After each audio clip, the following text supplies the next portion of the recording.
Sessiz Kafes. Zincirlerini kıran bir cesaret hikayesi. Merhaba değerli izleyiciler. Bugün sizlere Ege Denizi'nin hırçın dalgaları arasında saklanan küçük bir kasabada geçen, yüreğinizi sızlatacak ama aynı zamanda insanın içindeki inanılmaz direnç gücünü gösterecek gerçek bir hikaye anlatacağım. Bu hikaye size bazen umutsuz görünen karanlıkta bile bir mum ışığının ne kadar parlak olabileceğini gösterecek. Rahat bir pozisyon alın ve dikkatle dinleyin. Çünkü anlatacaklarım bazılarınızın yüreğini burksa da hepimize hayata dair çok önemli dersler verecek. Bölüm 1. Denizköy'ün gizemli gölgesi. Denizköy, Ege'nin masmavi sularını kucaklayan, zeytin ağaçlarının gümüşü yapraklarının rüzgarda dans ettiği, taş evlerin sıralandığı dar sokaklarında çocuk kahkahalarının yankılandığı huzurlu bir kıyı kasabası. Sabahları balıkçı teknelerinin denize açılışını izlemek için erkenden kalkan yaşlılar, akşamları meydandaki çay bahçesinde toplanıp günün dedikodusunu yapan kadınlar, limanın kenarındaki kayalıklarda martılara ekmek atan çocuklar. Kasabanın merkezindeki küçük caminin minaresinden yükselen ezan sesi, dar sokaklarda yankılanarak günün 5 vaktini belirlerdi. İlkbaharda bademler çiçek açtığında kasaba beyaza bürünür. Sonbaharda üzüm hasadıyla birlikte şenlikler düzenlenirdi. Balıkçı teknelerinin limanda salınıp durduğu, havada tuzlu deniz kokusunun dalgalandığı bu cennet gibi görünen yerde, kimse karanlık bir sırrın varlığından şüphelenmezdi. Denizköy'ün bu pastoral güzelliğinin ardında, gölgeler içinde faaliyet gösteren bir topluluk vardı. Dışarıdan bakıldığında manevi bir birlik gibi görünen bu topluluk, kasabanın ileri gelenlerini ve birçok aileyi etkisi altına almıştı. Toplantıları geceleri, tepedeki eski taş evde yapılırdı. Pencerelerden sızan loş ışık ve mırıldanan dualar, kasabalılar için normalin bir parçasıydı. Kimse sorgulamazdı. Sorgulamamayı öğrenmişlerdi. İşte böyle bir ortamda, bu hikaye, 6 yaşındaki Zeynep'in masumiyetiyle başlıyor. Kahverengi, dalgalı saçları, bal rengi gözleri ve yüzünden eksik olmayan gülümsemesiyle Zeynep, kasabanın en sevilen çocuklarından biriydi. Büyük, meraklı gözleriyle dünyayı keşfetmeye çalışan minik bir kız çocuğu. Kahverengi saçları rüzgarda uçuşurken deniz kenarında koşan, kabuklar toplayan, hayallerle dolu küçük bir yürek. Her sabah annesiyle pazara gider. Satıcıların ona ikram ettiği taze incirlerden yerdi. Akşamları babasının dizinde oturup onun anlattığı masalları dinlerdi. Zeynep'in dünyası küçüktü ama onun için yeterince büyük ve güzeldi. Ta ki bir gün o dünya tepetaklak olana kadar. Zeynep'in en canlı anılarından biri, kasabanın saygın bir figürü olan Murat Aydın'ın kadife gibi yumuşak sesiyle ilişkiliydi. Murat, topluluğun lideri olarak kabul edilen, 50'li yaşlarında, her zaman temiz tıraşlı ve bakımlı görünen bir adamdı. Kasabada herkes ona saygı duyar, çocuklar ondan çekinirdi. Ama Murat, özellikle Zeynep'e ilgi gösterirdi. Bir gün, topluluk toplantısından sonra, Zeynep'in ailesinin evine gelen Murat, küçük kızı kenara çekti ve kulağına fısıldadı. "Zeynep, sen farklısın. Diğer çocuklar gibi değilsin. Tanrı seni özel olarak seçti.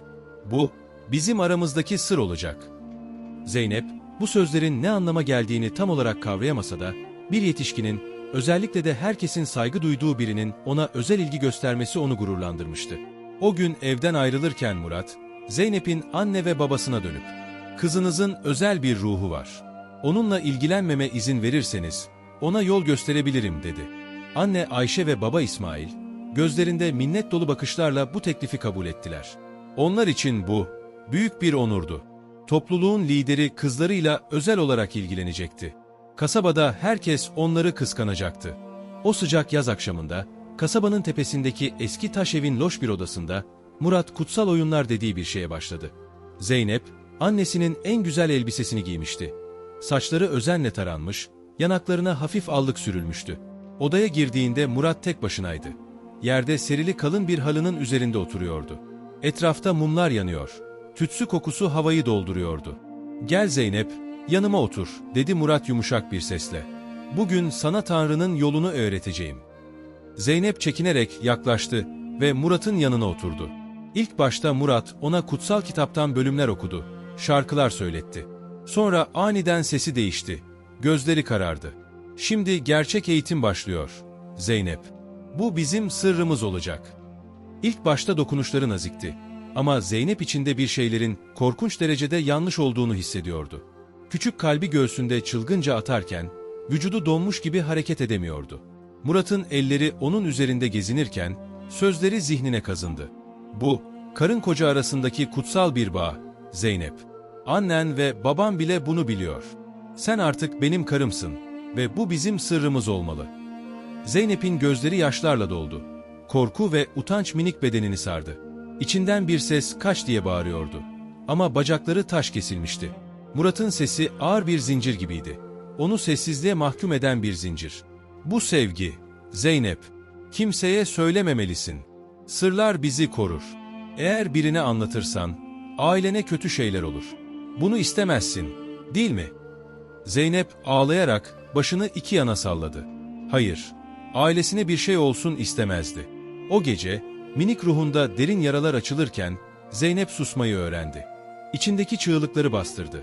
Gözyaşlarını gizledi ve masumiyetinin çalındığı o karanlık odadan çıktığında artık aynı çocuk değildi. Eve döndüğünde annesi onu kapıda karşıladı. Yüzündeki ifadeyi görünce sordu.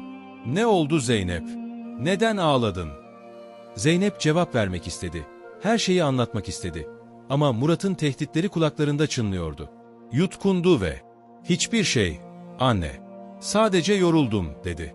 O geceden sonra haftada birkaç kez özel eğitim için Murat'ın evine götürülmeye başlandı. Her seferinde içindeki karanlık biraz daha büyüdü. Her seferinde biraz daha kendinden uzaklaştı. Gece kabuslarında uyanıp ağlıyor.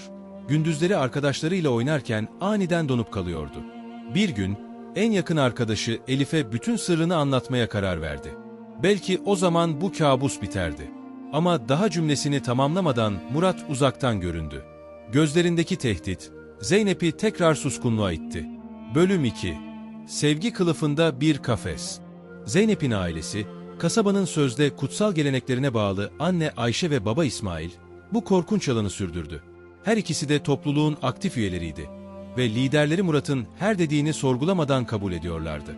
Onlar için Murat'ın kızlarıyla özel ilişkisi, Tanrı'nın bir lütfu, bir onurdu. Ayşe, orta boylu, ince yapılı bir kadındı. Gençliğinde güzel olduğu söylenirdi.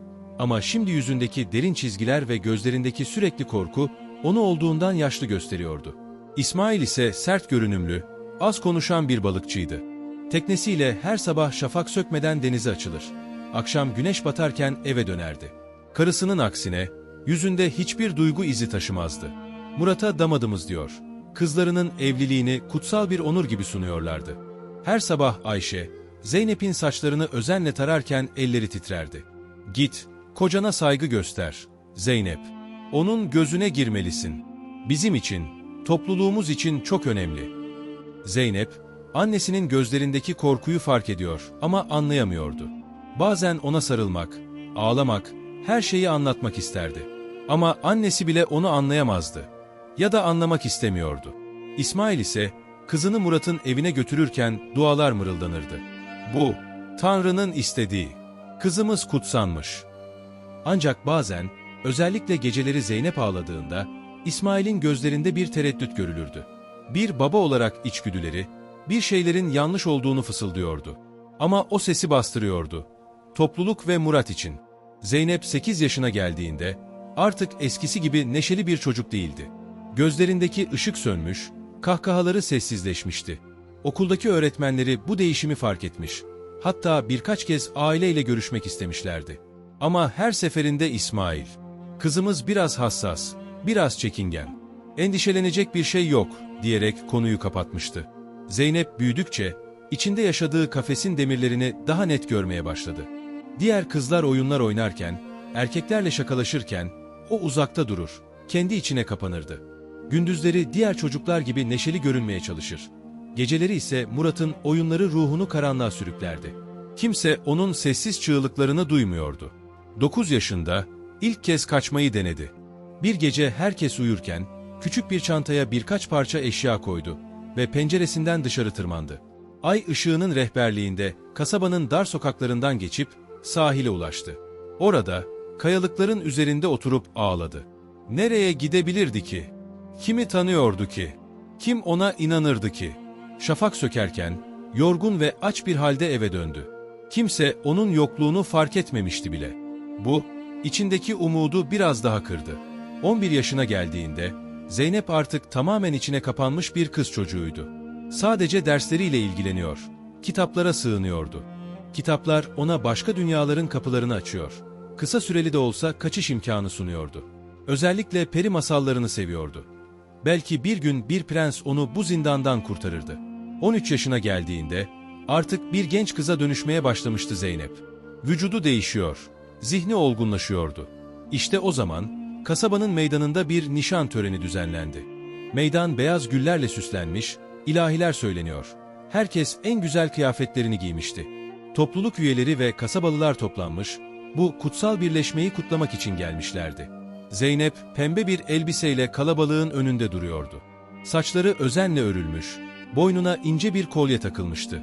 Dışarıdan mutlu bir genç kız gibi görünebilirdi.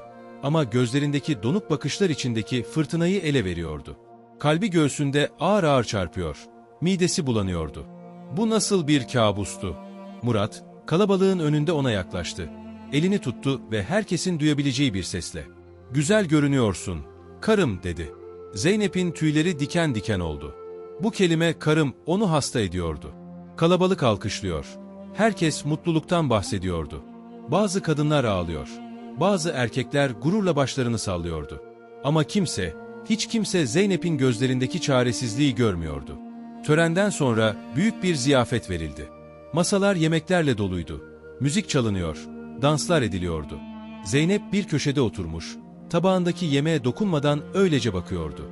Bu sırada yanına küçük bir kız çocuğu yaklaştı. "Abla, çok güzelsin. Ben de büyüyünce senin gibi olmak istiyorum," dedi masum bir gülümsemeyle. Zeynep'in gözleri dolu dolu oldu. Bu küçük kızın da aynı kaderi yaşamasını istemiyordu. Ona sıkıca sarıldı ve kulağına, "Sakın büyüme küçük kız, sakın büyüme," diye fısıldadı. 14 yaşında, resmen Murat'ın evine taşındı. Artık tam anlamıyla bir kafese hapsedilmişti. Murat'ın evindeki odasında, pencerenin kenarında oturur, kasabanın sokaklarını, denizi ve uzaklardaki dağları izlerdi. Her hareketi izleniyor, her sözü denetleniyordu. Murat ona eğitim verdiğini söylüyor. Ama aslında onu tamamen kontrolü altına alıyordu. "Bir kadın kocasına itaat etmeli," derdi Murat. Her zaman sakin ama tehditkar bir sesle. "Bu Tanrı'nın emridir." Zeynep artık direnmeyi bile bırakmıştı. Sadece hayatta kalmaya çalışıyordu. Denizköy'ün sahilinde dalgalar kayalara çarparken, Zeynep pencereden uzaklara bakar, özgürlüğü hayal ederdi. Bir gün, bir şekilde bu kabustan uyanabileceğini. Geceleri, Murat'ın horlaması odayı doldurduğunda, gizlice yazı yazardı. Kimsenin bulamayacağı bir yerde sakladığı küçük bir deftere düşüncelerini, duygularını, hayallerini dökerdi. Bu, onun tek kaçış yoluydu. Bazen şiirler yazar, bazen hayali mektuplar. Hepsi özgürlüğe dairdi. 16 yaşına geldiğinde, kasaba dışından gelen bir öğretmen dikkatini çekti. Kadın öğretmen, Zeynep'in okuldaki hüzünlü halini fark etmiş, onunla özel olarak ilgilenmeye başlamıştı. Zeynep, ilk kez birinin gerçekten kendisiyle ilgilendiğini hissetti. Öğretmen ona kitaplar veriyor. Onunla edebiyat ve sanat hakkında konuşuyordu. Bir gün, öğretmen ona, "Zeynep, senin gözlerinde bir hüzün var. Benimle konuşmak ister misin?" diye sordu. Zeynep, kelimelerin boğazında düğümlendiğini hissetti. Anlatmak istiyordu. Her şeyi anlatmak. Ama yapamadı. Murat'ın tehditleri, ailesinin baskısı, toplumun gözleri, hepsi onu suskunluğa itiyordu. "Ben iyiyim, öğretmenim," dedi sadece, gözlerini kaçırarak. Öğretmen daha fazla zorlamamıştı. Ama ona bir not uzattı. "Bu benim telefon numaram. Ne zaman konuşmak istersen, ara beni."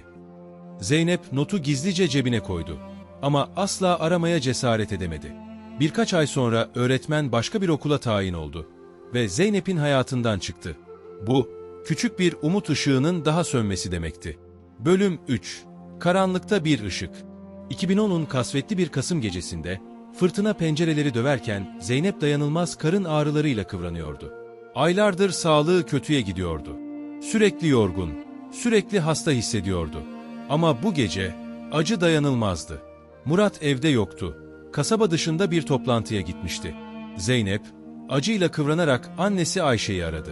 Yarım saat sonra Ayşe geldi. Kızının durumunu görünce telaşlandı. "Hadi kızım, seni hastaneye götürmeliyim," dedi endişeyle. Yağmur şiddetlenmiş, sokaklar çamur deryasına dönmüştü. Ayşe, komşunun arabasını ödünç aldı ve Zeynep'i arka koltuğa yatırdı. Kasabadaki küçük sağlık ocağı bu saatte kapalı olacağı için en yakın ilçedeki hastaneye gitmeleri gerekiyordu. Arabada Zeynep'in acısı arttıkça Ayşe'nin yüzündeki endişe de artıyordu. Bir anne olarak içgüdüleri, kızının yaşadıklarının normal olmadığını söylüyordu. Ama yıllardır bastırdığı bu sesi dinlemeye cesaret edemiyordu. "Hadi kızım, dayan, hemen varacağız," dedi. Dikiz aynasından Zeynep'e bakarak. "Anne, çok acıyor," diye fısıldadı Zeynep. Solgun yüzünde ter damlaları parlıyordu. Hastane acil servisine vardıklarında Zeynep artık bilincini kaybetmek üzereydi. Hemşireler hemen müdahale etti. Onu bir sedyeye yatırıp muayene odasına götürdüler. Ayşe, bekleme salonunda endişeyle oturup dua ediyordu. İçinden bir ses ona sürekli, "Bu senin hatan," diyordu. Ama o sesi bastırdı. Her zaman yaptığı gibi. Hastanede genç doktor Elif Yılmaz, Zeynep'in durumunu incelerken bir şeylerin çok yanlış olduğunu fark etti. Sadece 18 yaşında olduğunu iddia eden bu genç kızın vücudundaki morluklar, yaralar ve en önemlisi, gözlerindeki o derin korku. Bunlar basit bir karın ağrısının ötesinde bir şeyleri işaret ediyordu. Elif, 7 yıldır doktorluk yapıyordu ve birçok vaka görmüştü. Ama Zeynep'in durumu onu derinden etkiledi. Muayene sırasında Zeynep'in vücudundaki izleri görünce içi burkuldu. Bu izler yeni değildi. Bazıları yıllar öncesine dayanıyordu. "Zeynep, bana ne olduğunu anlatır mısın?" diye sordu Elif, nazik bir sesle. Zeynep gözlerini kaçırdı. Yıllardır süren alışkanlıkla otomatik olarak cevap verdi. "Düştüm, doktor hanım. Ben çok sakarım." Elif bu cevabı daha önce de duymuştu. İstismar mağdurlarının tipik bir savunma mekanizmasıydı bu. İçini çekti ve Zeynep'in elini tuttu. "Bak Zeynep, ben senin doktorunum ve benim önceliğim senin sağlığın. Bana güvenebilirsin. Burada güvendesin."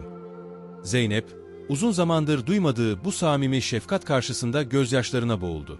Hıçkırıklarla sarsılırken Elif ona sıkıca sarıldı. Belki de yıllar sonra ilk kez Zeynep gerçekten güvende hissetti. Elif polise haber verdi ve bir soruşturma başlatıldı. Zeynep, hastanede kaldığı süre boyunca biraz olsun rahatlamıştı. Burada Murat yoktu. Sürekli tetikte olmak zorunda değildi. Ancak bu rahatlık kısa sürdü. Murat kasabaya döndüğünde durumu öğrenir öğrenmez tüm bağlantılarını kullanarak müdahale etti. Kasaba dışından bile olsa etkisi büyüktü. Topluluktaki üyeler, önemli mevkilerdeki insanlar harekete geçirildi. Hastaneye topluluk üyeleri akın etmeye başladı. Hepsi Zeynep'in ne kadar mutlu olduğundan, Murat'la evliliğinin ne kadar kutsal olduğundan bahsediyordu. Annesi Ayşe bile korkudan titreyen bir sesle, "Kızım ve damadım çok mutlu, doktor hanım.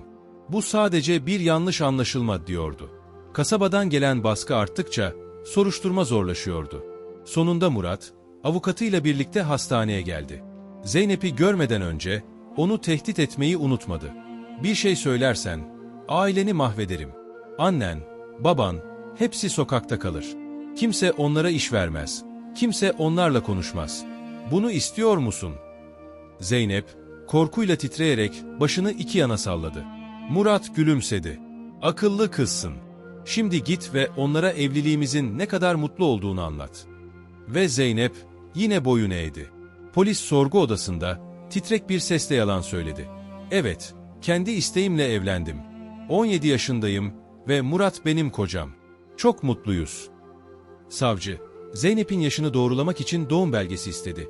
Ancak ortada resmi bir belge yoktu.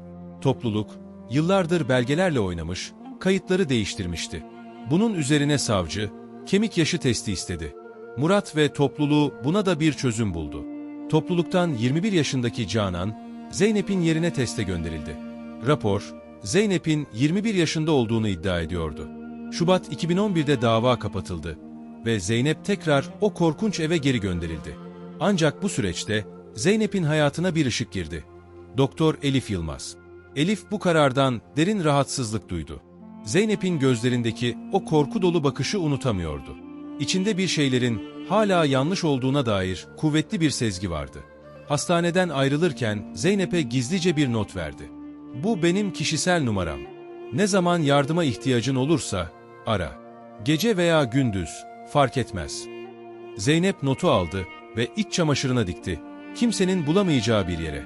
Bu küçük kağıt parçası, onun için bir umut tohumuydu. Eve döndüğünde Murat öncekinden daha kontrolcü, daha şiddetli hale gelmişti. Eve döndüğünde Murat öncekinden daha kontrolcü, daha şiddetli hale gelmişti. Artık Zeynep'in dışarı çıkmasına bile izin vermiyordu.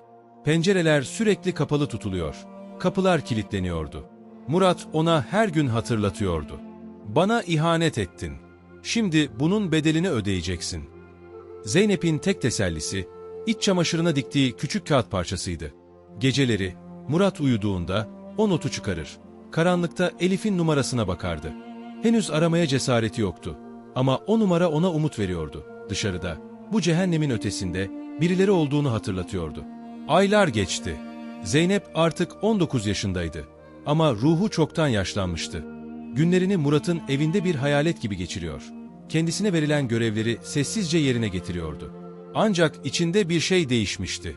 Hastane deneyimi, Doktor Elif'in şefkatli yaklaşımı ona bir tohum ekmişti. Belki de direniş, belki de umut tohumuydu bu. Her gece Murat uyuduktan sonra gizli defterine yazıyordu. Artık sadece duygularını değil, planlar da yazıyordu. Kaçış planları, özgürlük hayalleri. Hala korkuyordu. Evet, ama artık o korkuyla yaşamayı öğrenmişti. Korkunun yanında yeni bir duygu büyüyordu. Kararlılık. Bir gece Murat'ın horlaması odayı doldururken Zeynep titreyen elleriyle o küçük notu çıkardı. Murat'ın cep telefonunu gizlice almış, banyoya kapanmıştı. Kalbi göğsünde çılgınca atarken Doktor Elif'in numarasını tuşladı. Telefon çalarken nefesini tuttu. "Alo," dedi bir kadın sesi. Zeynep'in gözleri yaşlarla doldu. Konuşamadı. "Alo, kimsiniz?" diye tekrarladı ses. Ben Zeynep," diye fısıldadı sonunda. "Hastanedeki Zeynep. Yardıma ihtiyacım var." Telefondaki derin bir nefes sesi geldi. "Zeynep, sonunda aradın. Neredesin? İyi misin?" "İyi değilim," dedi Zeynep, sesi titreyerek. "Buradan çıkmak istiyorum." "Sana yardım edeceğim," dedi Elif, kararlı bir sesle. "Ama dikkatli olmamız gerek. Birlikte bir plan yapacağız." O geceden sonra Zeynep ve Doktor Elif gizlice iletişim kurdular. Bazen haftalarca konuşamadılar. Ama her fırsatta küçük mesajlarla planlarını ilerletiyorlardı. Elif, Zeynep'in durumunu belgelemeye başladı. Fotoğraflar, notlar, ses kayıtları, her şey gelecekteki bir dava için kanıt olabilirdi. Bölüm 4. Zincirlerin kırılışı. 2012'nin sonbaharında Zeynep 20 yaşına girdiğinde Murat ve topluluğu büyük bir kutlama düzenledi. Yıllar sonra ilk kez Zeynep'in dışarı çıkmasına, kasabanın meydanında yapılacak törene katılmasına izin verildi. Bu, Murat'ın topluluk üzerindeki gücünü göstermenin bir yoluydu.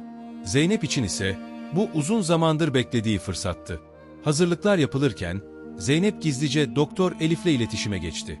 "Bugün meydanda olacağım. Saat 6'da. Elif anladı. Aylar süren planlamaların sonunda bugün hareket günüydü. Tören başladığında Zeynep beyaz bir elbise giymiş, saçları özenle toplanmıştı. Dışarıdan bakan biri, onun mutlu bir genç kadın olduğunu düşünebilirdi. Ama gözlerindeki kararlılık, içindeki fırtınayı ele veriyordu. Murat, her zamanki gibi kendinden emin bir şekilde konuşuyor. Topluluğun kutsallığından ve Zeynep'le evliliğinin Tanrı tarafından kutsandığından bahsediyordu. Kalabalık alkışlarken, Zeynep sahnede bir adım öne çıktı. "Ben de bir şey söylemek istiyorum," dedi. Sesi her ne kadar titrese de kararlıydı. Kalabalık şaşkınlıkla sustu. Murat endişeyle ona baktı. Ama kalabalığın önünde bir şey yapamadı. "Teşekkür ederim," dedi Zeynep, derin bir nefes alarak. Sonra gözlerini kalabalığa çevirdi. "Bugün size gerçeği anlatmak istiyorum." Ve Zeynep konuşmaya başladı. 6 yaşındayken nasıl istismar edildiğini, Murat'ın onu nasıl tehdit ettiğini, ailesinin nasıl görmezden geldiğini. Her şeyi anlattı. Sesi bazen titriyor, bazen güçleniyordu. Ama durmadı. Kalabalık şok içinde dinliyordu. Bazıları inanamıyordu. Bazıları öfkeyle Murat'a dönüyordu.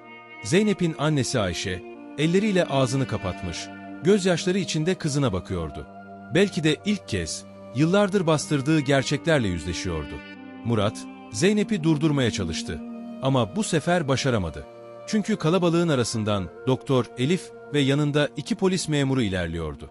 Elif'in elinde bir dosya vardı. Zeynep'in anlattıklarını destekleyen kanıtlarla dolu bir dosya. "Murat Aydın, "Sizi çocuk istismarı ve diğer suçlardan tutukluyoruz," dedi polis memuru, herkesin duyabileceği bir sesle. Murat direnmeye çalıştı. Topluluk üyelerinden bazıları da polislere engel olmaya yeltendi. Ama meydandaki gerçeğin gücü, yılların yalanlarını silip süpürmüştü artık. Murat kelepçelenip götürülürken, Zeynep kendini Doktor Elif'in kollarına bıraktı. Yılların yorgunluğu, yılların acısı, hepsi bir anda üzerine çökmüştü. "Bitti mi?" diye sordu Zeynep, gözleri yaşlarla doluyken. "Bitti," dedi Elif, ona sıkıca sarılarak. "Artık güvendesin." Murat'ın tutuklanmasından sonraki günler ve haftalar, Zeynep için zorlu bir dönem oldu. Mahkeme süreci başladı. İfadeler alındı, kanıtlar sunuldu. Zeynep defalarca ifade vermek zorunda kaldı. Her seferinde o karanlık günleri yeniden yaşayarak. Ancak bu sefer yalnız değildi. Doktor Elif her adımda yanındaydı. Ayrıca Zeynep'in hikayesi ulusal medyada yer almaya başlayınca birçok destek grubu ve aktivist onunla iletişime geçti. Zeynep kendi sesini bulmaya, kendi gücünü keşfetmeye başladı. Annesi Ayşe derin bir suçluluk ve pişmanlık içindeydi. Kızının gözlerine bakamıyor, yaptıklarını telafi etmenin bir yolunu bulamıyordu. Bir gün Zeynep'in kaldığı koruma evine geldi. Kapıda uzun süre bekledi. İçeri girmeye cesaret edemedi. Zeynep onu pencereden gördü. İçinde hala öfke vardı. Evet, ama aynı zamanda bir anlayış da filizleniyordu. Sonunda dışarı çıktı ve annesine yaklaştı. "Neden geldin anne?" diye sordu. Sesi sakin ama mesafeliydi. Ayşe, gözyaşları içinde. "Özür dilemek için. Seni koruyamadığım için özür dilerim, kızım." Zeynep uzun süre sessiz kaldı. Sonra, "Seni affetmem zaman alacak, anne. Ama belki bir gün." Bu, iyileşme yolunda atılan küçük ama önemli bir adımdı. Mahkeme 2013 yazında sonuçlandı. Murat, çocuk istismarı, cinsel saldırı ve diğer suçlardan 28 yıl hapis cezasına çarptırıldı. Topluluğun diğer üyeleri de çeşitli cezalar aldı. Zeynep'in ifadeleri ve cesur duruşu, bu sonucun alınmasında büyük rol oynadı. Dava sonuçlandıktan sonra Zeynep bir karar vermek zorundaydı. Nereye gidecekti? Denizköy'e geri dönemezdi. Orası artık onun için sadece acı dolu anılar demekti.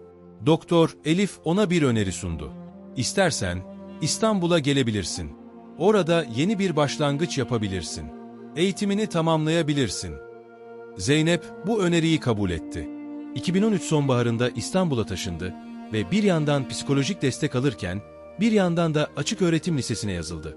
Yıllar içinde travmasıyla yüzleşmeyi ve onunla yaşamayı öğrendi. Kolay olmadı.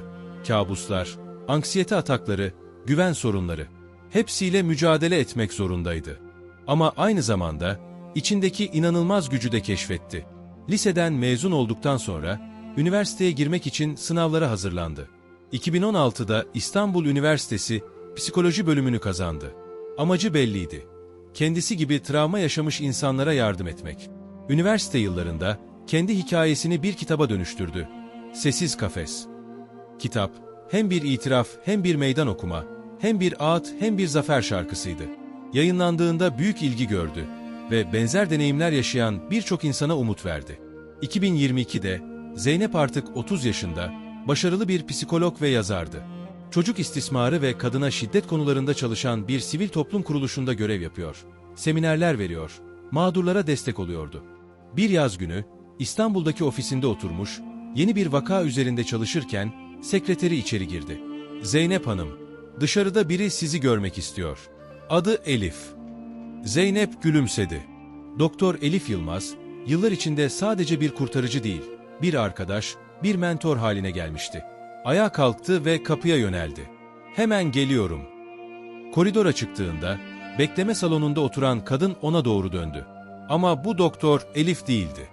Bu, topluluktaki küçük kızlardan biriydi. Zeynep'in nişan töreninde yanına gelen, "Büyüyünce senin gibi olmak istiyorum," diyen o küçük kız.